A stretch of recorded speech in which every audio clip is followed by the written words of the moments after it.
镜周刊报道，小猪罗志祥2006年与友人张子文等人创立的潮牌 Stage 至今已经成军12年，罗志祥却于18日在个人网站丢出震撼但宣布全面退出。虽然分手但不出恶言，小猪写下因为未来不同生涯规划，即日起本人全面退出 Stage 这个品牌，将交由和我一起打拼的兄弟，也是台视公司的执行长张子文以及董事陈玉慧全权掌舵，也请所有朋友继续支持 Stage。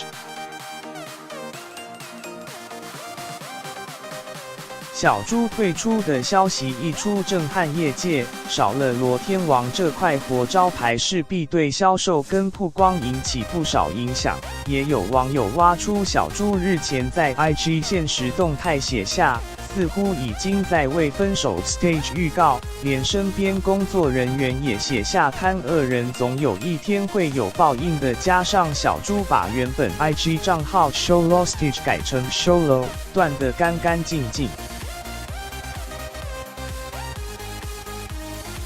儿子去年底就没再穿自家潮牌衣服打免费广告，都被解读为双方分手内幕不单纯。